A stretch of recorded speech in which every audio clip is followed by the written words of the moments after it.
দুটো বিষয় নিয়ে কথা বলবো হাল্লা বলে। প্রথম যে বিষয় সেটা হচ্ছে যাদবপুরে 10,000 কণ্ঠে বন্দে মাতরম এই অনুষ্ঠানে হাজির ছিলেন মাননীয় মুখ্যমন্ত্রী শুভেন্দু অধিকারী এবং আরও বিশিষ্টরা। যে ঘটনা নজিরবিহীন বলে বলা হচ্ছে বা যাদবপুরে এই ধরনের অ্যারেঞ্জমেন্টের প্রয়োজন কেন হচ্ছে সেটা নিয়েও প্রশ্ন উঠছে, এটার একটা উত্তর খোঁজার চেষ্টা করব। এবার কেউ কেউ বলছেন যে প্রয়োজনের কি আছে, যেখানে যখন খুশি বন্দে মাতরম আমরা বলতেই পারি, করতেই পারি। হ্যাঁ, সেটাও একটা ন্যারেটিভ রয়েছে ঠিকই, কিন্তু এমন একটা সময় এটা নিয়ে কথা হচ্ছে বা এমন একটা ঘটনার পরে এই অ্যারেঞ্জমেন্টটা আমরা দেখলাম, তাতে কিছু প্রশ্ন সামনে আসছে। এর কি নির্দিষ্টভাবে কোনো উদ্দেশ্য রয়েছে? যদি থাকে তাহলে সেটা কি? এক নম্বর বিষয়। দ্বিতীয় বিষয় হচ্ছে আজকে একটা সার্কাস দেখা গেল। মমতা বন্দ্যোপাধ্যায় এবং অভিষেক বন্দ্যোপাধ্যায় মঞ্চে উঠলেন। টিএমসিপির প্রতিষ্ঠা দিবস উপলক্ষে সেই মঞ্চ নির্মাণ করা হয়েছিল এবং সেই মঞ্চ থেকে খুব নতুন কিছু পেয়েছি তা নয়, যা মোটামুটি পাওয়ার কথা তাই পেলাম। একদিকে মৃত তৃণমূল, অন্যদিকে ঋত তৃণমূল, তাদের আজকের এই দড়ি টানাটানির পর্ব শেষ এবং দুজনেই আলাদা আলাদাভাবে দুটো জায়গা থেকে তাদের মতো করে বক্তব্য রেখেছেন। কিন্তু একটা কনফিডেন্স আমার দারুণ লেগেছে আজকে, মমতা বন্দ্যোপাধ্যায় বলুন বা অভিষেক বন্দ্যোপাধ্যায় বলুন, দারুণ লেগেছে। সেটা হচ্ছে 5 বছর পরে ক্ষমতায় ফিরছে তৃণমূল কংগ্রেস। কোন তৃণমূল জানি না, কিন্তু ক্ষমতায় ফিরছে তৃণমূল কংগ্রেস। দুজনেই এই কথা বলছেন। আজকে শুরু করি যাদবপুর দিয়ে, পরবর্তী ক্ষেত্রে আমি আসছি কোথা থেকে এই কনফিডেন্স তৃণমূল কংগ্রেস পাচ্ছে সেই বিষয়ে আলোচনা হবে। কিন্তু শুরুতেই যাদবপুর ইস্যু। আর আজকে মাননীয় মুখ্যমন্ত্রী শুভেন্দু অধিকারী যা বক্তব্য রেখেছেন, তার প্রথম যে বিষয়টা এখানে আলাদা করে উল্লেখ করতেই হয় যে বারবার আজাদি স্লোগান তো উঠছে, কিন্তু কিসের আজাদি? কোন আজাদির কথা বলা হচ্ছে? কে চাইছে এই আজাদি? এই আজাদি কেন চাওয়া হচ্ছে? উদ্দেশ্য কি? কিসের আজাদি? এই সমস্ত প্রশ্নগুলো আজকে মুখ্যমন্ত্রী তুলেছেন। আজ শুরু করি শুভেন্দু অধিকারী মাননীয় মুখ্যমন্ত্রী তার এই বক্তব্য দিয়ে। কিসের আজাদি? দেখুন, আপনারা কিসের আজাদি চান? হেরোইন খাওয়ার আজাদি, গাঁজা খাওয়ার আজাদি, ড্রাগ নেওয়ার আজাদি, টুকরে টুকরে গ্যাং, এই বিয়াদব গুলোকে অবন্তিপুরায় যখন 45 জন সিআরপিএফ কে উড়িয়ে দেয় পাকিস্তানি জঙ্গিরা, সেদিন মিছিল করতে দেখা যায় না, শোক প্রকাশ করতে। যেদিন যাদবপুরে বাঁশদ্রোণীর বিটান অধিকারী, বেহালার সমীর গুহ ধর্ম দেখে, পোশাক খুলে দেখে তাদেরকে হিন্দু বলে পাহেলগাঁয়ে খুন করা হয়, সেদিন এদের মিছিল হয় না। আর অপারেশন সিঁদুর হলে মিছিল বের করে, যুদ্ধ নয় শান্তি চাই, অবিলম্বে পাকিস্তানে ভারতীয় হানা বন্ধ করো। এরা কারা? একদম হিসাবের শেষ পর্যায়ে এসে গেছে। নয় এরা থাকবে, নয় আমরা থাকবো, মাঝখানে আর কিছু হবে না। কাশ্মীর মাঙ্গে আজাদি, কাশ্মীর মাঙ্গে আজাদি। এই বিয়াদবরা শুনে রাখো, অপারেশন সিঁদুরে মাসুদ আজহারের বংশকে নির্বংশ করেছে আমাদের এয়ারফোর্স, আর আমরা পাক অকুপাই কাশ্মীরও দখল করব। শুভেন্দু অধিকারীর এই বক্তব্য। আমার সঙ্গে আজকে আমার এই প্যানেলে এসএফআই এর তরফ থেকে যে গেস্ট রয়েছে তিনি কিভাবে দেখছেন সেটা তার কাছ থেকে শুনবো। তার আগে আলাপ করাই, আমার সঙ্গে রয়েছেন এসএফআই এর কেন্দ্র কমিটির সদস্য শুভজিৎ সরকার। শুভজিৎকে স্বাগত জানাই আমার অনুষ্ঠানে। রয়েছেন আমার সঙ্গে রাজনৈতিক বিশ্লেষক ঝন্টু বড়াই, অধ্যাপক ঝন্টুদাকে স্বাগত জানাবো। রয়েছেন বিজেপি মুখপাত্র পলাশ অধিকারী, পলাশকে স্বাগত জানাই। এবং স্টুডিওর বাইরে থেকে আমাদের সঙ্গে রয়েছেন অধ্যাপক সুকান্ত ঘোষ, সুকান্তদাকেও স্বাগত জানাবো। শুভজিৎকে দিয়ে শুরু করি। শুভজিৎ, কিসের আজাদি চাইছো? নতুন করে তো বলার কিছু নেই কিসের আজাদি চাইছি, না নতুন করে একটু যে বলো না। বিভিন্ন ধরনের যে বৈষম্যগুলো আছে আমাদের সমাজে এখনো এক্সিস্টিং, সেই সমস্ত ধরনের বৈষম্য থেকে আমরা আজাদি চাই। এবং আমার মনে হয় যিনি মুখ্যমন্ত্রী, মাননীয় মুখ্যমন্ত্রী কথাগুলো বলছেন, মনে মনে উনিও চান কিন্তু এখন ওনাকে দেখাতে হবে যে উনি চান না, কারণ এই যে উনি যাদেরকে টার্গেট করছেন স্পেসিফিকভাবে, যেই নির্দিষ্টভাবে বলছেন দেশদ্রোহী অমুক তমুক, কিন্তু আমি একটা হঠাৎ করে এই বেশ কিছু বছর আগেকার একটা বিখ্যাত খবরের কাগজ, তার একটা মানে পুরনো কাগজ ঘেটে ঘেটে দেখছিলাম, সেই খবরের কাগজে লেখা যে তৃণমূল এমপি, তখন উনি তৃণমূলের এমপি ছিলেন, তার সঙ্গে মাওবাদীদের যোগাযোগ আছে, এবং ঘটনাচক্রে সেটা বামফ্রন্ট সরকার যখন রাজ্যে ক্ষমতায় তখন। এখন মাওবাদ বা এই ধরনের যেই কথাগুলো উনি বলছেন বা বলেন, সেই তাদের সঙ্গে তো ওনার যোগাযোগ, উনি ভালো চেনেন কারা পশ্চিমবঙ্গে মাওবাদী হয়ে এত সিপিএমের লোকেদেরকে খুন করেছে, কারা পশ্চিমবঙ্গের মাটিতে এই ধরনের বিচ্ছিন্নতাবাদকে প্রশ্রয় দিয়েছে। আর উনি এখন নতুন করে সাজার চেষ্টা করছেন। এখন সাজার তো আমার কিছু বলার নেই।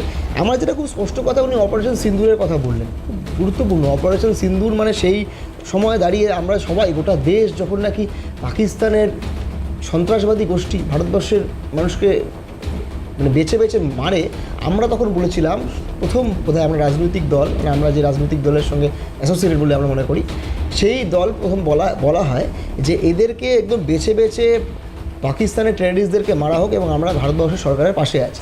সেখানে কিছু লোকজন তার ভিন্ন, তাদের কিছু কথাবার্তা নিয়ে অনেক ন্যারেটিভ ছড়ানো হয়। আমরা সেখানেও পরবর্তীকালে বলি যে দেখুন, ভারতবর্ষের সরকার যখন ভারতবর্ষের সার্বভৌমত্ব নিয়ে প্রশ্ন উঠবে, কাশ্মীর থেকে কন্যাকুমারী, কাছ থেকে কোহিমা, আমাদের যে ম্যাপ, এই ম্যাপ নিয়ে যদি কোনো কম্প্রোমাইজ হবে না, কোনো অন্য কিছু হবে না।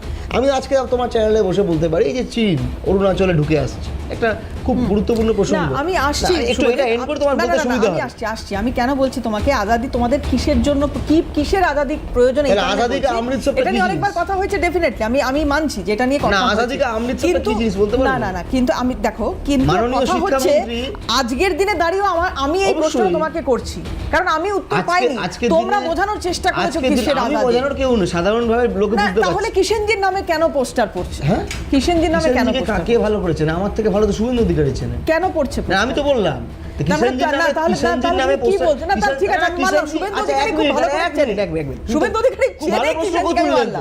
আচ্ছা, কিষাণজিকে, এই যে কিষাণজি প্রসঙ্গ তুললে, কিষাণজির হাতে সব থেকে বেশি খুন কারা হয়েছে?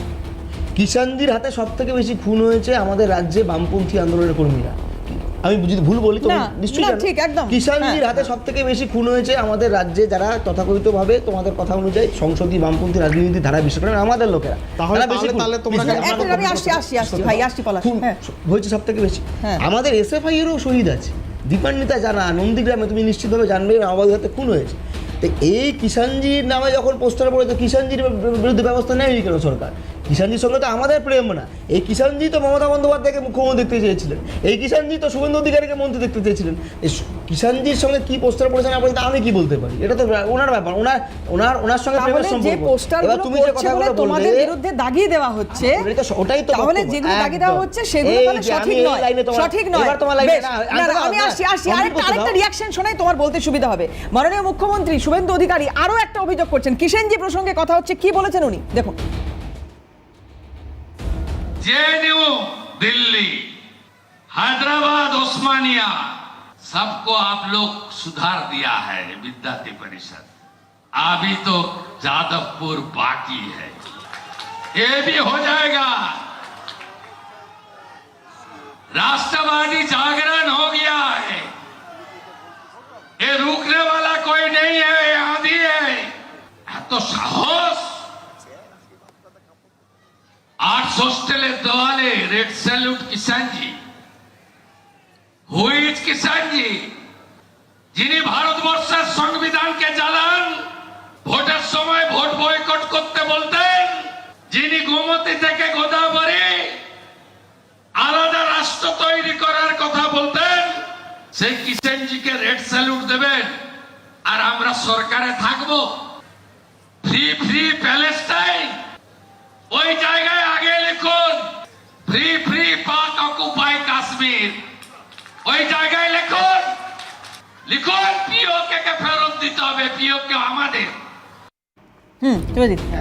একদম, মানে কিষাণজিকে তো আমার থেকে ভালো অনেক ভালো ছিলেন, কারণ একটা সময় কিষাণজি ওনার এবং ওনার নেত্রী যিনি ছিলেন তাকে নিয়ে অনেক ভালো ভালো কথা বলতেন, এবং খুব একটা ভালো পয়েন্ট বললেন। উনি বললেন পিওকে, কিসের পিওকে? আমরা তো মনে করি পুরোটাই আমাদের দেশ, যেটাকে পাকিস্তান অকুপাই করে বসে আছে বলে আমরা জানি, সেটা আমাদের দেশ। 12 বছর আজ আমাদের দেশে নাকি বিজেপি সরকার রয়েছে, তারা এখন পিওকে থাকবে কেন? পিওকে আবার কি?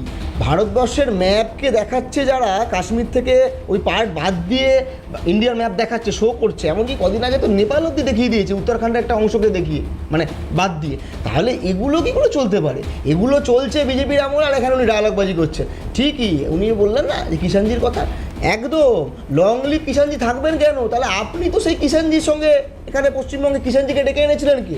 পশ্চিমবঙ্গে বুদ্ধদেব ভট্টাচার্যের কনভয়েতে ল্যান্ডমাইন মারার পিছনে ছিলেন হচ্ছে কিষাণজি। তৎকালীন সময় আমাদের সরকার ছিল, বামফ্রন্ট সরকার ছিল, তারা বলেছিল এই মাওবাদীরা বা এই যে সিপিআই মাওয়িস্ট নামক দল বা এই কিষাণজি এর বিরুদ্ধে আমাদের পদক্ষেপ ছিল, আমরা এদেরকে ব্যান করার পিছনে আমাদের অভিমত আছে।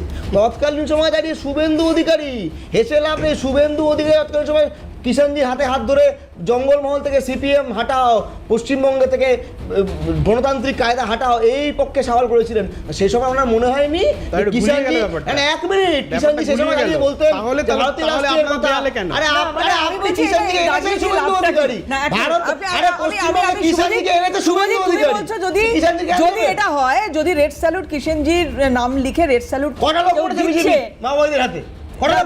তাহলে যদি দাগিয়ে দেওয়ার চেষ্টা হয়, তোমাদের যদি দাগিয়ে দেওয়ার চেষ্টা হয়, এক মিনিট, না আমি বলছি তোমাদের তুমি মনে করছো, আপনি পার্লামেন্টের লিফটের সঙ্গে যে এই লিফটকে মেলাবেন না। এই যে ছবিটা আমি দেখাচ্ছি, দেখো লং লিভ, হ্যাঁ তো শুভেন্দু এই যে দেয়াল একটা দেখো, আমি তো বড় করে দেখাই ছবিটা, একটু বড় করে দেখাই, লং লিভ কিষাণজি একটা কাস্তে হাতুড়ি ছবি দিয়ে এই সংগঠনটা অন্য কোন রাজনৈতিক দলের আছে? যাদবপুর ইউনিভার্সিটির ভেতরে এই সংগঠনটা আছে, আমি আপনাকে বলছি তো, আমি এত বুকের পাটা, এত ধর যে এটা লিখতে পারে কেউ? শুভেন্দু অধিকারী এই লং লিভ কিষাণজি লালগড়ের এলাকায় লেখাতেন 2008 সালে 9 সালে। আচ্ছা, আমি মেনে নিলাম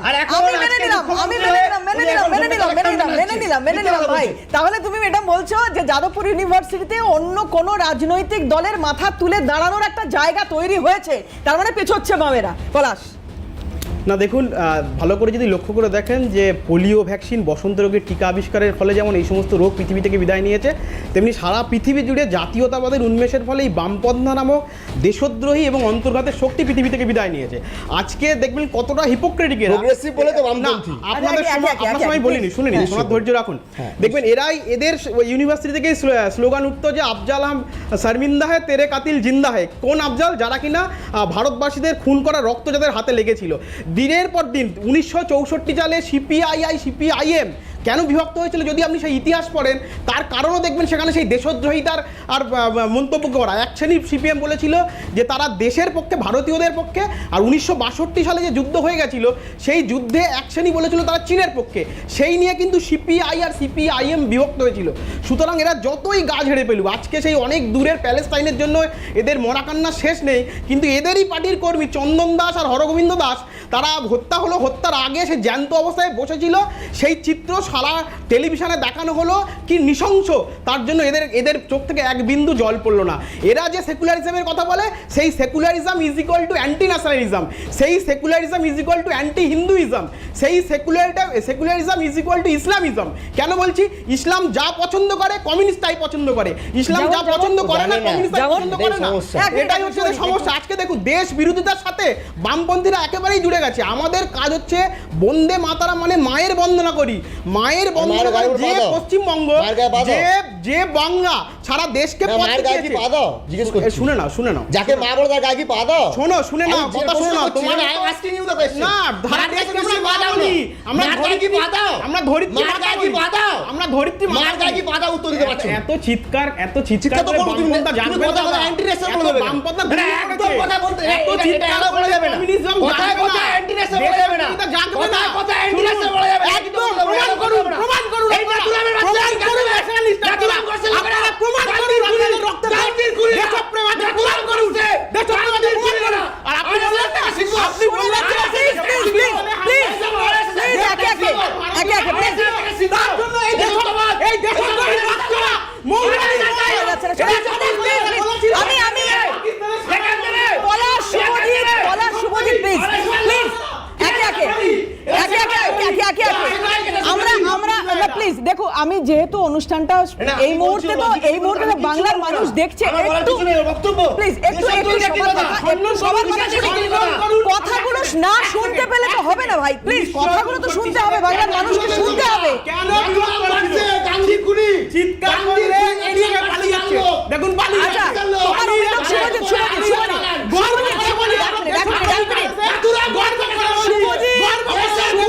শুভজিৎ,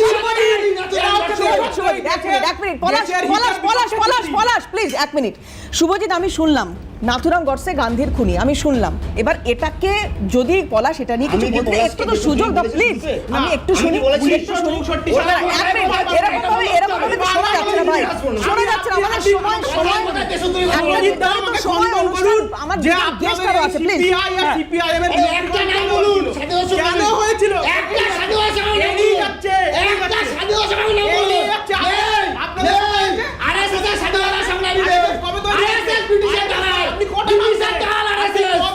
ডাক্তার দিয়ে অনুশীলন সমিতি ছাড়া ছিল, আর আপনারা আপনাদের করেছেন জানেন, আপনারা কি করেছেন?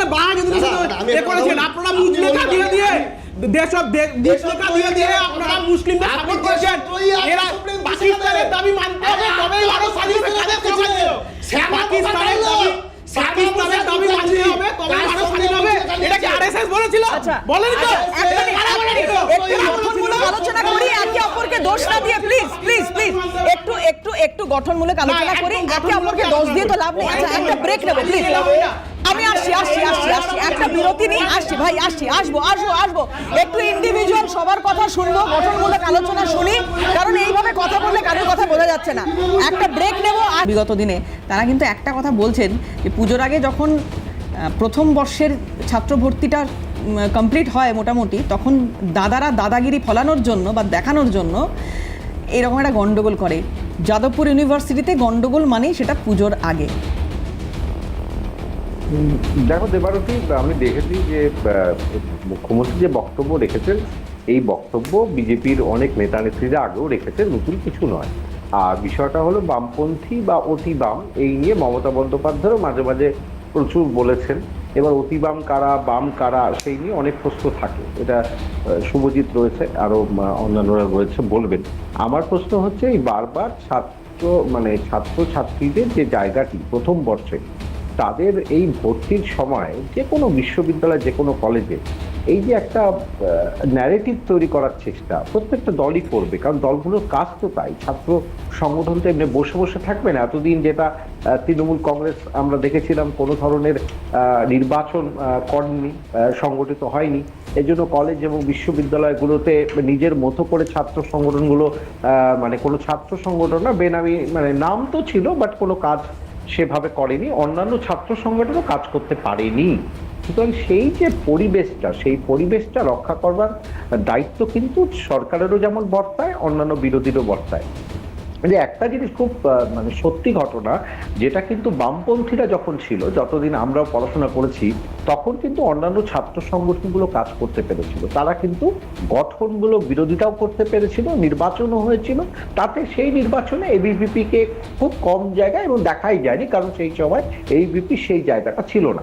আমার সেখান থেকে প্রশ্ন, যে এই যে ছাত্র অঙ্গন, সেটাকে সঠিকভাবে সুরক্ষিত রাখবার জন্য অন্তত সে নেতৃস্থানীয় যে কোনো ব্যক্তি হোক, তার বক্তব্যে অন্তত একটা লিমিটেশন থাকা উচিত, যে বক্তব্যগুলো যেন সকলকে ছুঁয়ে যায়, বক্তব্যগুলো কারোর মধ্যে যেন বিভেদ তৈরি না করে। তবে এটাও ঠিক যে স্লোগানগুলো ওঠে, সেটা শুভজিৎ ভালো উত্তর দেবে, এই যে ভারতের টুকরে হোঙ্গে বা এই যে টুকরে টুকরে গ্যাং যেগুলো বলা হয়, এগুলোও বিশ্বাস করছি না। কিন্তু কোথাও গিয়ে যাদবপুরের যে প্রতীক, সেটাকে ভেঙে ফেলা হলো। যাদবপুরে কোনোভাবে একটা চেষ্টা করা হচ্ছে বাম বা অতি বাম তাদেরকে সরানোর, এটা আমি ভাবলাম। কিন্তু সেটার পদ্ধতি নির্বাচন, কিন্তু এটার পদ্ধতি একটা লাইন বলে আপনাকে একটু করব, আপনাকে জাস্ট একটা লাইন বলছি। 2020 সাল থেকে কিন্তু যাদবপুরে কোনো প্রোগ্রেসিভ নির্বাচন হয়নি। গত বছরে 1 মার্চ 2025 সালে তৃণমূল কংগ্রেসের অনেক যারা ছিল তাদেরকে মারধর করা হয়েছিল এবং তার জন্য 8B থেকে তৃণমূল কংগ্রেস একটা র্যালি করেছিল, যে র্যালিতে ছিল যাদবপুরের তৎকালীন সাংসদ, মানে এখনও সাংসদ সায়নী ঘোষ এবং মন্ত্রী অরূপ বিশ্বাস, এবং সেখানে কিন্তু তৃণমূল এবং CPM মানে SFI এর বিভৎস ঝামেলা হয়েছিল, মারপিট হয়েছিল। কিন্তু এটা সেই গত 5-6 বছরের কথা বলছি আমি। ওখানে কিন্তু কোনোদিনই কোনো প্রোগ্রেসিভ সেইভাবে কোনো ছাত্র মানে নির্বাচন হয়নি। এটা আপনাকে জাস্ট বলে অ্যাড করে দিলাম। আপনি যে বলছেন না যে CPM এর সময় অনেক কিছু হয়েছে, যে 2017 সালে শেষ রাজ্যে কলেজ বিশ্ববিদ্যালয়তে নির্বাচন হয়েছে এবং যাদবপুর বিশ্ববিদ্যালয়, প্রেসিডেন্সি বিশ্ববিদ্যালয়, রবীন্দ্রভারতী বিশ্ববিদ্যালয়, এই 3 জায়গাতে 2019 এবং 20 মানে সেটাও কিন্তু প্রায় 6 বছর আগের কথা। মানে এই যে এত বছর ছাত্র সংসদ নির্বাচন হয়নি, এটাই কিন্তু মূল সমস্যার উৎপত্তি বলে আমার বা অনেকেরই হয়তো মনে হবে। তার কারণ এই যে ডেমোক্রেটিক স্পেস, আপনি যে আসলে এই ডেমোক্রেটিক স্পেসে যে কার কতটা বেশি প্রভাব বা কে কত বেশি অংশের ছাত্রছাত্রীর সঙ্গে লিঙ্কড, এটা কী দিয়ে আপনি বিচার করবেন যে কে কাকে বেশি ভোট পেয়েছে, কারা বেশি সংখ্যক সিট পেয়েছে? তাহলে নির্বাচন যদি না হয় তাহলে তো স্বাভাবিক এটা বোঝা যাবে না। তৃণমূলের আমলে যেটা হয়েছে, এখানে কোনো ভোট ফোট কিছুই হয়নি, বরঞ্চ ইউনিয়নের ফান্ড সেগুলো মিসইউজড হয়েছে।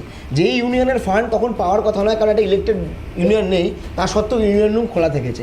এবং ঘটনাচক্রে আমি এটা বলতে পলাশের সামনে বাধ্য হচ্ছি, কারণ এটা মানে পলাশটা যেহেতু বহুদিন ধরে বিজেপির সঙ্গে যুক্ত, এটা আমি ওদের কাছে আরও বেশি করে বলার যে 4 তারিখের পর থেকে যেটা হয়েছে যে গোটা তৃণমূল ছাত্র পরিষদের অধিকাংশটাই ABVP-তে কনভার্ট হয়েছে। আমি সবটা পলাশদেরকে দোষ দেবো না যে এটা ওদের জন্যই হয়েছে, কিন্তু এটা কিন্তু একটা নির্দিষ্টভাবে কিছু অঙ্কের ছাত্রছাত্রীর এই স্ক্যাম বা এই যে পুরো যে চেন নেটওয়ার্ক চলছে, এই নেটওয়ার্কটা কী নেটওয়ার্ক, যে এরা বিভিন্ন সময় ছাত্র সংগঠনের যারা শাসক দল তাদের কাছাকাছি থেকে এই অ্যাডমিশনের দুর্নীতি থেকে শুরু করে, আমি তোমারটাই বলছি, ওই এই যে পুরো এই যে এটা স্ক্যামটা চলছে, একটা নেটওয়ার্ক চলছে, এই নেটওয়ার্ক কিন্তু তখনই বন্ধ করা যাবে যখন রাজনৈতিক দলগুলো নীতি আদর্শের ভিত্তি চলবে, নাহলে কিন্তু এটা এইভাবে চলতেই থাকবে। একটা কথা আমি পলাশকে জিজ্ঞাসা করি, সুকান্তদার একটা ইঙ্গিত এখানে তুলে আমি একটু তোমার কাছে আসতে চাইবো পলাশ, সেটা হচ্ছে যে যদি এটা হয়, মানে আমি বলছি যে ধরো একটা নির্বাচনই তো নির্দিষ্ট করবে, যেমন রাজ্যের শাসকের ক্ষেত্রেও বিষয়টা তাই হয়, তেমনই কলেজগুলো, ইউনিভার্সিটিগুলো, সেক্ষেত্রেও এটাই হওয়ার কথা বা হওয়া উচিত।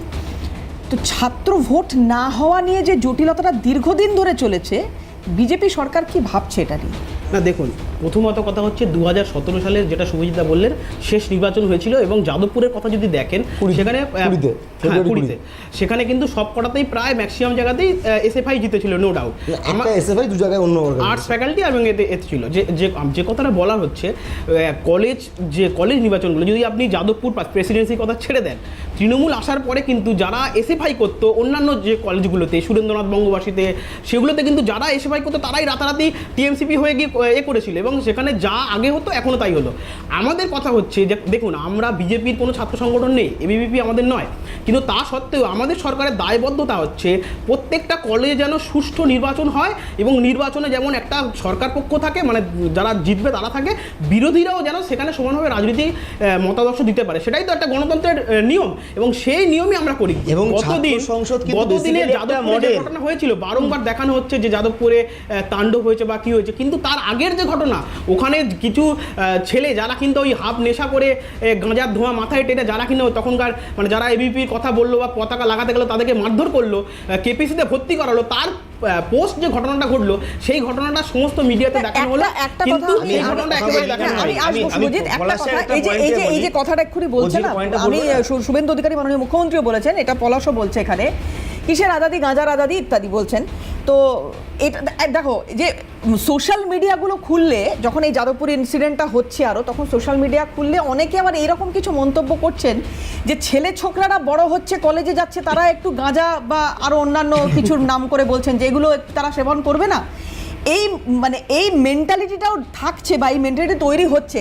যাদবপুর ইউনিভার্সিটিতে শুধুমাত্র এই রকম কিছু মাদক দ্রব্য সেবন হচ্ছে বা ইত্যাদি এরকমটা তো নয় নিশ্চয়ই।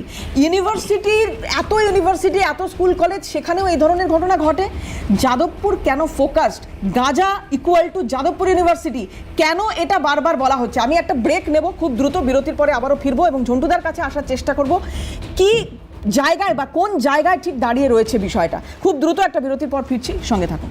বিরতির পর আর এই মুহূর্তে যেটাতে একটু নজর রাখবো সেটা তো দেখুন, জেনজি এই মুহূর্তে আলোচনার কেন্দ্রবিন্দুতে। একটা ছাত্র সংসদ নির্বাচন হওয়া বা এই যে 15ই আগস্ট লালকেল্লা থেকে প্রধানমন্ত্রীর বক্তব্য রাখা, সেখানেও জেনজিকে অ্যাড্রেস করা এই মুহূর্তে দেশের যারা রাষ্ট্রপ্রধান বলুন, রাষ্ট্রনায়ক বলুন, বা বিভিন্ন রাজনৈতিক দলের যারা মাথারা রয়েছেন, তারা কিন্তু চাইছেন, বা তাদের অন্তত বক্তব্যে এটা উঠে আসছে যে পরবর্তী প্রজন্ম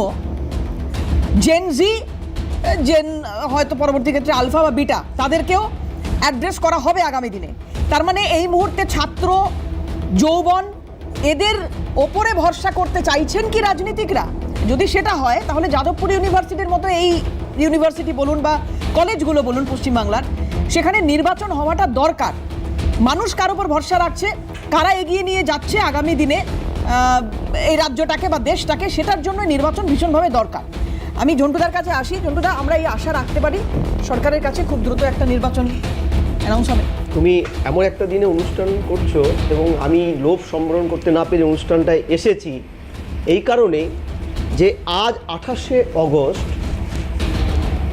জননেতা অতুল্য ঘোষ, যাকে বকলমে দাদু বলা হয়, স্বাধীনতা সংগ্রামী, তার আজকে জন্মদিন। এবং তিনি তার বন্ধু দেশের প্রথম প্রধানমন্ত্রী জওহরলাল নেহরুর আপত্তিকে উপেক্ষা করে তার জন্মদিনের দিন ছাত্র দিবস চালু করেছিল। আজকে যে ছাত্র দিবসটা তৃণমূল লাফালাফি করছে, এটা ওদের নয়, চুরি করা। এটা আজ থেকে 72 বছর আগে 28শে অগস্ট কারবালার ট্যাঙ্ক লেনের ভাড়া বাড়িতে তিনি আজকের এই অনুষ্ঠানটা করেছিলেন। এবং ছাত্রদের রাজনৈতিক সচেতনতা, ছাত্ররা রাজনীতি করবে, নাহলে গণতন্ত্র সমৃদ্ধশালী হবে না। সুভাষচন্দ্র বসু কিংবা বাংলার বাঘ আশুতোষ মুখোপাধ্যায় কিংবা চিত্তরঞ্জন দাশগুপ্ত স্বাধীনতার আগে যেভাবে তার সপক্ষে কথা বলতেন, সেটাকে তিনি পূর্ণতা দিয়েছিলেন। আজকে এই একটা ছাত্র দিবসে তুমি ভাবো যে বাংলা পথ দেখিয়েছে ভারতবর্ষকে, যে বাংলায় এই ছাত্র রাজনীতির হাত ধরে কত বড় মাপের রাজনৈতিক দলের নেতা তৈরি হয়েছে। তুমি প্রমোদ দাশগুপ্তর থেকে শুরু করে, জ্যোতিবাবুর থেকে শুরু করে, বুদ্ধবাবুর থেকে শুরু করে মমতা বন্দ্যোপাধ্যায়, শুভেন্দু অধিকারীও তো ছাত্র রাজনীতির রিপোর্টার। সেই ছাত্র রাজনীতি 8 থেকে 9 বছরের জন্য বন্ধ করে রাখা শুধু হয়নি, পিছন দরজা দিয়ে 50 ছাত্র নেতাদের দিয়ে কিভাবে কলেজ বিশ্ববিদ্যালয়গুলো দখলদারি করে বকলমে ছাত্রদের রাজনৈতিক চেতনাকে কিভাবে মারা হয়েছিল, তার ফল আজকে আমরা কিন্তু পাচ্ছি। এই যে জেনজি বা জেন আলফাদের নিয়ে কেন দেশের রাষ্ট্রপ্রধানরা চিৎকার করছে? তাহলে ঝন্টুদা, যারা যে জেনারেশন এখন বলে আমার রাজনীতিতে ইন্টারেস্ট নেই, তাদেরকে কি করে ফেরানো হবে মূল স্রোত? নাই, এটাই তো একটা বড় এটা শুধু নতুন প্রজন্মে জেন আলফা জেনজিদের রাজনীতি বিমুখতার একটাই কারণ নয় যে 8 বছর তারা ছাত্র রাজনীতি করতে দেওয়া হয়নি, সেটা নয়। তারও আগের থেকেই তাদের বিমুখতা। তুমি খেয়াল করে দেখবে 90-এর দশক, 90-এর দশকে প্রেসিডেন্সি যাদবপুর বিশ্ববিদ্যালয়ে এসএফআই এর দখলে ছিল না, ওর সামনে আমি বলছি। এবং 90-এর দশকে এসএফআই চিৎকার করে স্লোগান তুলতো যে প্রেসিডেন্সি ওই বিশ্ববিদ্যালয়ের বাইরের ট্রাম লাইনের ওপারে অতি বামীয়দের কোনো জায়গা নেই। সিঙ্গুর নন্দীগ্রামের গণহত্যার পরে জেএনইউতে এসএফআই হেরে গেছিল আইসা এবং ডিএসওর যৌথ প্ল্যাটফর্মে। মূলত এই যে আজকে প্রায় কয়েক দশক ধরে একটা উচ্ছৃঙ্খলতা, সমাজ পরিবর্তনের নাম করে যে উচ্ছৃঙ্খলতা, সেই উচ্ছৃঙ্খলতার অংশীদার ভাগ আজকে নিতে হচ্ছে এসএফআইকে, তাকে কাউন্টার দিতে হচ্ছে। অথচ এই পাপটাই কিন্তু ওরা অংশীদারিত্ব সেই জায়গায় অতটা নেই। কারণ আমি বলছি, দেখো যে এই যে আরএসএ, ফ্যাশ, আইসি মানে ইন্ডিপেন্ডেন্ট কনসিলিডেশন, কিংবা WTI যাদবপুরের উই দি ইন্ডিপেন্ডেন্ট সায়েন্সের, এই যে এক একটা কালেকটিভ, মাঝখানে কালেকটিভ স্বপ্ন নেই, মারা যাওয়ার পরে, খুন হওয়ার পরে আমরা এই নামগুলো উঠে এসেছিল। এরা মূলত কি হয়, ডিএসএ ডেমোক্রেটিক স্টুডেন্ট ফেডারেশন বা পিসিএসএ প্রেসিডেন্সি কলেজ স্টুডেন্ট অ্যাসোসিয়েশন, এই নামগুলো প্রতিনিয়ত পাল্টায়। ঠিক যেমন জঙ্গি আন্তর্জাতিক ওই ইসলামিক টেররিস্ট জঙ্গি নাম পাল্টায়, এরা নাম পাল্টায়। আমি এদের জঙ্গি তার বলে বলছি না, নাম পাল্টায় এই কারণে এদের কোনো স্থায়ী জায়গা নেই। এরা ওই যাদবপুর প্রেসিডেন্সির কর্নারটাকে পৃথিবীর সব কিছু মনে করে, সমাজ পরিবর্তনে সব কিছু করবো। অথচ তুমি খেয়াল করবে দেবারতী, তুমি একজন এমন উদাহরণ পাবে না প্রেসিডেন্সি যাদবপুরের সমাজ পরিবর্তনের বিপ্লব করে ফেলে পরবর্তীকালে চাকরি জীবনে বা সমাজ জীবনে তারা ভারতবর্ষের বা পশ্চিমবঙ্গের নেতা হয়েছে। হয় তারা পুঁজিবাদের পদলেহন করতে আমেরিকায় বসে পড়েছে, এমনকি গোপাল সেন স্বর্গীয় গোপাল সেন উপাচার্য শেষ দিন কর্মজীবনের যাকে খুন করলেন একজন সেই সমাজ পরিবর্তনের অন্যতম কারিগর অতিবামীয় নেতা, তিনিও তো বিদেশে বসে পুঁজিবাদের তোষণ করছেন। প্রশ্নটা আমার এই জায়গাটা গিয়ে যে এই অতিবামীয় স্ট্রাকচার, অতিদানীয় স্ট্রাকচার, কোনো অতিটাই কিন্তু মূল স্রোতের পাশে থাকে না। আজকে দেশের প্রধানমন্ত্রী, রাজ্যের মুখ্যমন্ত্রী কিংবা বাম নেতারাও তো বারবার জেনজি বা জেন আলফাদের কথা বলছেন, কারণ ভারত ইয়াং ল্যান্ড, ভারতে পৃথিবীর সবচেয়ে বেশি ইয়াং পপুলেশন এই মুহূর্তে। তাদের কথা শুনতে হবে, তাদেরকে আনতে হবে, তাদেরকে ফিরিয়ে আনতে হবে, না হলে লালু চালুরা রাজনীতিতে ঢুকে পড়বে, তারা চালিকা শক্তি হবে, এটা সবাই জানি আমরা। সেটা কারোর জন্য কল্যাণকর নয়, না মাওবাদীদের জন্য, না সিপিএম এর জন্য, না তৃণমূল, না বিজেপি, কারোর জন্য নয়। প্রশ্নটা হচ্ছে ফেরাবেন কি করে? আজকে যে রাজনীতির চাষগুলো এখানে হচ্ছে এবং সেটাকে কাউন্টার দিয়ে, এই যে তুমি শুরুতে বলছিলে যাদের দুই ভাইকে প্রশ্ন করলে কেন শুভেন্দু অধিকারী হঠাৎ করে এবি বাস স্ট্যান্ডের ওখানে গেল, দেখো এটা তো বাস্তব ঘটনা। শুভেন্দুবাবু যে রাজনীতি দর্শনটা মানেন, তুমি মানো বা না মানো, তার কাউন্টার যে দর্শনটা সেটা বাম দর্শন, সেটা যে ফরম্যাটে হোক, এসইউসিআই ফরম্যাটে হোক, সিপিআইএম এর ফরম্যাটে হোক।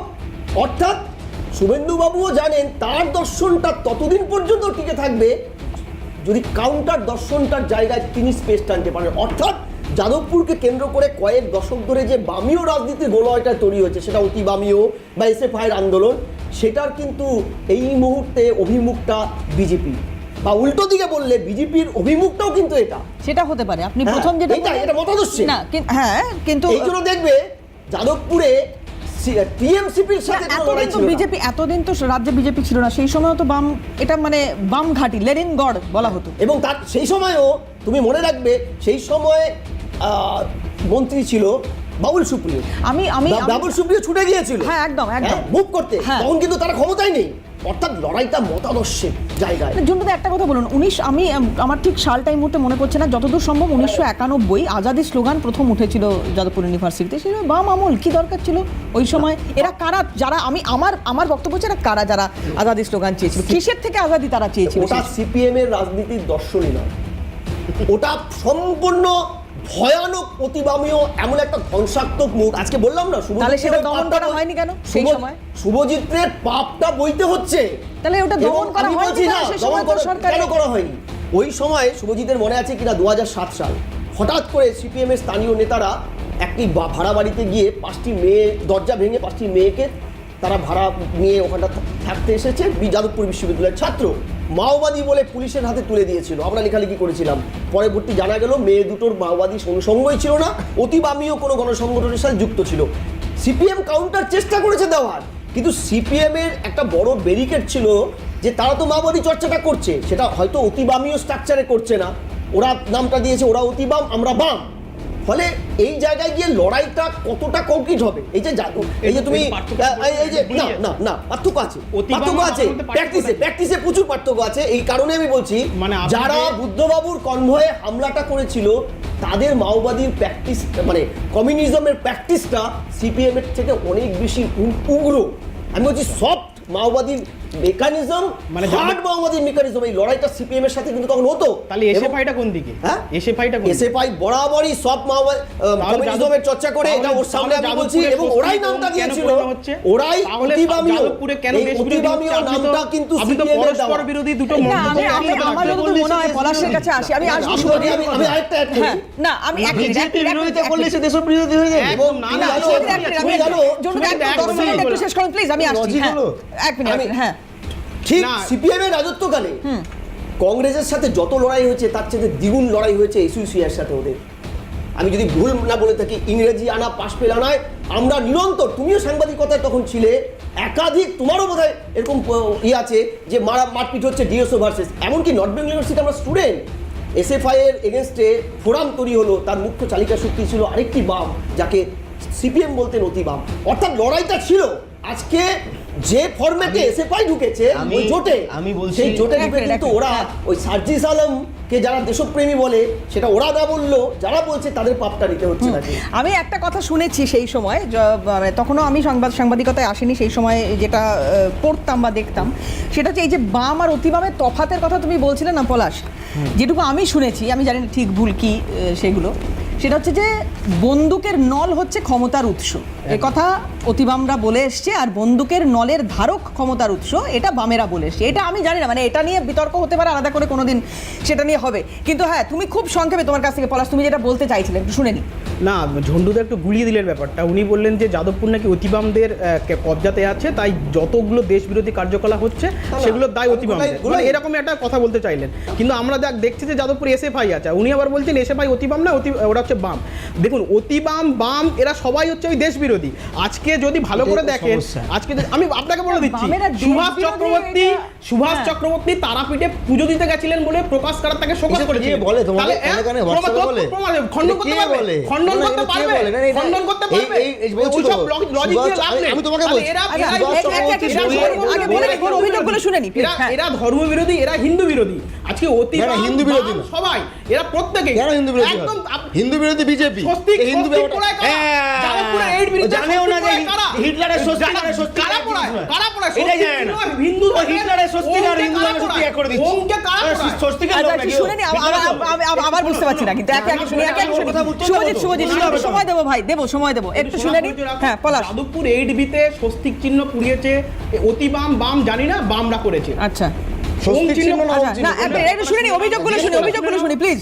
বামেরা পুড়িয়েছে, হ্যাঁ, তারপর নেক্সট। কারা এরা? এই অশ্লীল পোশাক পরে গাঁজার ধোঁয়া মাথায় গুঁজে দেশ বিরোধী স্লোগান, হাততালি মেরে পুরুষরা মেয়ে গিয়ে মাঠে যাদবপুরের মাঠে যাও, খোঁজ না, তোমাদের লোক বেশি পাওয়া যাবে। গাঁজা খাচ্ছে বাইরে থেকে এসে। তুমি চ্যানেল এসছো তো দাদা, আশা করছি না তুমি ওই যাদবপুর থেকে আসছো। না আমি ছবি দেখেছি, ছবি দেখেছি। এই তৎপরতা যাদবপুর নিয়ে সমস্যা কেন বল, যাদবপুর জিততে পারবে না। তুমি একটু বলে দাও যাদবপুরে, তুমি বলে নাও। মানে এই যে এই অরাজকতা তোমরা যাদবপুরের ভেতরে করো, ভোটটা করো না। এটা ভোটটা করছো না কেন? এটা কেন ভোট করলেই তো হয়ে যায়। হবে, ভোটটা করাও না। এই তো আমি তোকে উত্তর দিচ্ছি না, এক করে প্রত্যেকটা আচ্ছা আমি একটা কথা বলি, আমরা এসেছি 100 দিনের আইসিসি ইলেকশন হয়েছে 27 এপ্রিল। এত করবে লাভ নেই। আমি বলবো কারো কথা শোনা যাচ্ছে না তো।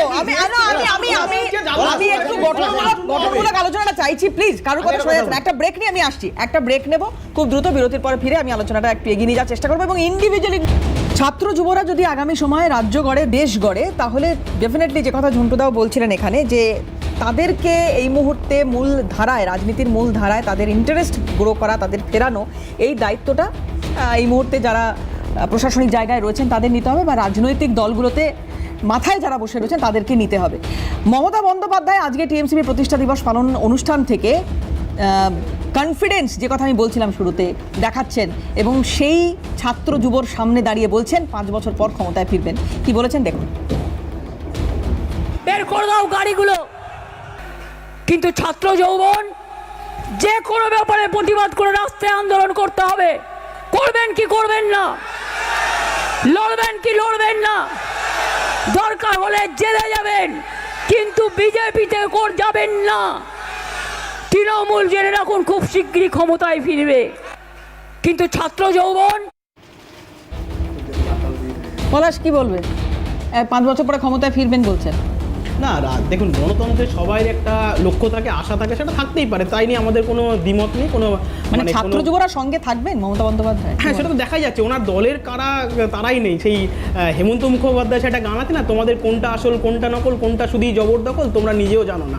আজকে তৃণমূল কংগ্রেসের যে আসল কোনটা নকল কোনটা, আর কোনটা যে জবরদখলের যে পাপ ওনাকে ভুগতে হচ্ছে, তা নিয়ে উনি নিজেও জানে না। দেখুন, বেঁচে থাকার জন্য, রাজনৈতিক অস্তিত্ব বাঁচানোর জন্য মানুষকে অনেক কথা বলতে হয়, তাই উনি এইসব কথা বলেছেন। ছাত্র যুব মমতা ব্যানার্জির সাথে নেই, ইভেন কোনো তৃণমূল কংগ্রেসের সাথেই নেই, কারোর সাথে নেই। আজকে বাংলার মানুষ, বাংলার ছাত্র যুব বুঝে গেছে, জেনজিরা বুঝে গেছে যে আগামীর ভবিষ্যৎ বিজেপি, আগামীর ভবিষ্যৎ রাষ্ট্রবাদী কোনো পার্টি। এই যুগের দুটি ভুল, সিপিএম আর তৃণমূল, তাই বেছে নাও পদ্মফুল। এটা ছিল আমাদের ভোটের আগে স্লোগান। আর সত্যি সাধারণ মানুষ এবং জনগণ সুকান্তদার কাছে আসি। সুকান্তদা, আমি একটু সজলকে বলতে চাই, বাম অতিবামের মধ্যে কিন্তু পার্থক্য রয়েছে। অতিবামরা বিপ্লবের মাধ্যমে পরিবর্তন চায়, আর বেসিক্যালি যদি বলো ওয়েলফেয়ার স্টেটের কথা বা এই যে রাষ্ট্রের পুনর্গঠন, সেটার পক্ষে কিন্তু বামেরা। বাম অতিবামের মধ্যে কিন্তু ডিফারেন্স রয়েছে, এবং তুমি দেখবে সামাজিক অর্থনৈতিক সমতা এবং সঙ্গে সঙ্গে যেটা শ্রমিক কৃষকের অধিকার নিয়ে কথা বলে বামেরা। অতিবামেরা কিন্তু একটা ড্রাস্টিক চেঞ্জ চায়, এবং সেই চেঞ্জটা ইভেন সংসদীয় গণতন্ত্রকেও কিন্তু অতিবামেরা বলে অপর্যাপ্ত, এবং সংসদীয় গণতন্ত্র পরিবর্তন আনতে পারে না, বামেরা কিন্তু এটা বলে না। শুধু এটা প্রথম। এবার দ্বিতীয় কথা যেটা তুমি বলছো, দেখো রাজনীতির সম্ভাবনা শিল্প, আমার মনে হয় যেদিন মমতা বন্দ্যোপাধ্যায় 4 তারিখের আগে অনেকেই হয়তো, ইভেন পলাশরাও হয়তো বিশ্বাস করতে পারেনি পিসি সরকারের কোন জাদুর স্পর্শে আজকে তৃণমূল কংগ্রেস সরে গিয়ে বিজেপি চলে এসেছে। কারণ বিজেপি আসার একটা জায়গা তো রয়েছিল, কিন্তু এটা মাথায় রাখতে হবে যে কোনো কিছুই হবে না, কেউ থাকবে না। না, আমি বলতে চাইছি, দেখো আমি অন্য কথা বলতে চাইছি যে বিশ্বাস ছিল, আমি এটা বলছি না। দেখো একটা অ্যান্টি ইনকামবেন্সি ফ্যাক্টর থেকে শুরু করে সার্বিক দুর্নীতি সবকিছু কাজ করেছে, কিন্তু মমতা বন্দ্যোপাধ্যায়ের আজকে যে কথাটা সেটা নিয়ে হাসি হতেই পারে, বা আজকের শুভেন্দু অধিকারী যখন বলেছিলেন যে আমরা আসব, বা যেদিন অটল বিহারী বাজপেয়ী বলেছিল যে সংসদে দাঁড়িয়ে একদিন আয়েগা সারা ভারত মে কামাল খেলেগা, সকলে হেসেছিল। কিন্তু এটাই মাথায় রাখতে হবে ভারতী, যে রাজনীতিতে কোনো কিছুই হবে না এটা হতে পারে না। রাজনৈতিক সমীকরণে ছাত্ররা সবচেয়ে বড় অনুঘটকের কাজ করে। সেই অনুঘটক বা এই যে চ্যানেলটা কিন্তু কোনো কারণে বন্ধ, রুদ্ধ হয়ে আছে। এর জন্য আজকে জেনজি, আলফা, বিটা এদের এত কিছু দরকার পড়ছে। কেন বলতো? কারণ এই অনুঘটক না থাকলে, যেমন ম্যাঙ্গানিজ ডাইঅক্সাইড না থাকলে অক্সিজেন উৎপাদন হয় না অনুঘটক, সে একইভাবে ছাত্রদের কিন্তু একটা দায়বদ্ধতা, ছাত্রদের প্রয়োজনীয়তা রয়েছে। কিন্তু ছাত্র আন্দোলনের যে নামগুলো এখানে প্রত্যেকে বলল, সেরকম কোন নেতা কিন্তু তৈরি হয়নি। একদম আজকে একদম সময় খুব সংক্ষিপ্ত। শুভজিতের কাছে আসি না প্লিজ, একদম সময় নেই, একদম সময় নেই প্লিজ। আমি শুভজিতের কাছে আসবো। শুভজিৎ কৃষি ভিত্তি শিল্প ভবিষ্যৎ, কিন্তু আমি তো কৃষির কথাই শুধু শুনলাম সুকান্তদার কাছে। বামেরা সেটা সফলভাবে করতে পারলো, শিল্পটা পারলো না কেন? শুধুমাত্র মমতা বন্দ্যোপাধ্যায় বাধা দিয়েছে বলে? না, আমি তোমায় বলি যে এটা এখন মতাদর্শের লড়াই, যেটা পলাশ কিছুটা বলার চেষ্টা করলো, সম্পূর্ণ আমি একমত নই। কিন্তু এটা তো ঠিক যে এখন বাম আর ডানের লড়াই, সরাসরি লড়াই, মাঝামাঝি কোনো ব্যাপার স্যাপার নেই। যে ব্যাপার স্যাপার ছিল 15 বছর, রাজ্য অনেক গোলমাল রাজনীতিতে হয়ে গেছে, এবং এখন যেই চিৎকার করুক সে তার ব্যক্তিগত ব্যাপার, সে এখন ইন্ডিভিজুয়ালি কেউ ভোটে দাঁড়াতে পারে। এটা ভারতের সংবিধানে যে অধিকার আছে, যে কোনো লোক নিজে পার্সোনালি ভোটে দাঁড়াতে পারে, কিন্তু সে ভোট দিয়ে তাকে নষ্ট করবে কেন? আপনি যদি প্রগতিশীল চিন্তার পক্ষে হন, আমাদের পক্ষে যাবেন, আপনি যদি অন্য চিন্তার পক্ষে হন, বিজেপির পক্ষে যাবেন। এর বাইরে কোনো মতামত নেই, ভিন্ন মতামত আর কিছু এক্সিস্ট করে না। ইটস এ স্ট্রেট ফাইট, এবং এই স্ট্রেট ফাইটের মধ্যে দিয়ে আমাদের আগামী প্রজন্ম, আমি চাইবো যে কোনো পন্থা আমাদের দিকে আসুক বা পলাশদের দিকে আসুক, রাজনীতিতে আসুক, নীতি আদর্শে মহাদর্শে রাজনীতি হোক। এই রাজনীতিতে কোনো ব্যক্তি বড় হবে না, কোনো গোষ্ঠী ছোটোখাটো গোষ্ঠী করে কেউ বড় হয়ে যাবে না। এবং এই যে ক্যাম্পাসগুলোর অভ্যন্তরে যে রাজনীতিক যে চর্চা, এই চর্চা শেষ হয়েছে। আমি আশা করব যারা রাজ্যে ক্ষমতায় এসেছে, তাদের ছাত্র সংগঠন না থাকলেও তাদের যে মনোভাবনা ছাত্র সংগঠন, তারাও অন্তত এই মতাদর্শের চর্চার মাধ্যমে ছাত্র সংসদ নির্বাচন এবং এর উপরে ভিত্তি করে এই যে ঝন্টুদা যে কথাগুলো বলছিল, যে ছাত্র লিডারশিপ কখন তৈরি হয়? যখন লড়াই, আন্দোলন, সংগ্রাম, মতাদর্শের লড়াই হয়, তখনই ছাত্র আন্দোলনের নেতৃত্ব তৈরি হয়। সেটা জ্যোতি বসু সময় হতে পারে, সেটা অনিল বিশ্বাসদের সময় হতে পারে, সেটা বিজেপি বিরোধী হতে পারে, যে কোনো হতে পারে। এই বিজেপি বিরোধী এই যে দলগুলো, এই হাইজেনবার্গের আনসার নেই তো। বিজেপি বিরোধী একটাই, আমি তোমাকে বলছি, বিজেপির পক্ষে আপনি, আর না বিজেপি বিরুদ্ধে হলে আপনি বামেদের পক্ষে। এর বাইরে কোনো পক্ষ নেই। যেই পক্ষ থাকতে পারে সে পক্ষগুলো অপ্রাসঙ্গিক। বিজেপি বিরোধী এই যে দলগুলো, এরা হচ্ছে সেই হাইজেনবার্গের আনসার্টেনটি প্রিন্সিপালের মতো, কোথায় আছে মানে ওদের অস্তিত্ব এখন খুঁজে পাওয়া যাচ্ছে না। হ্যাঁ, গণতান্ত্রিকভাবে সবাই লড়ুক, আমাদের শুভকামনা রইল।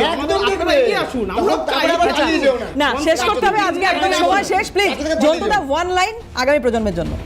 আগামী প্রজন্মের জন্য সুস্থ রাজনৈতিক চর্চাটা, দেশ গঠন, জাতীয়তাবাদী মতাদর্শটাকে, যেটা অতুল্য ঘোষ দাদু একদম শয়নের স্বপনে চিন্তা করেছিলেন, এই জাতীয়তাবাদী মতাদর্শ থেকে তাদের রাজনীতি এবং গণতান্ত্রিক চর্চার উপরে জোর দিয়েছিলেন। এবং আজকের দিনটা এমন একটা ভালো শুভ দিন, যেই চুরি করুক, হাইজ্যাক করুক, আলটিমেটলি ছাত্রদের কথা যদি কেউ বলে, ছাত্র মানে 50 ঊর্ধ্ব ছাত্রের কথা আমি বলিনি, বান্টি বাবলি বা ওই ম্যাঙ্গো মডেলের কথা নয়, প্রকৃত ছাত্র, তারা রাজনৈতিক চর্চা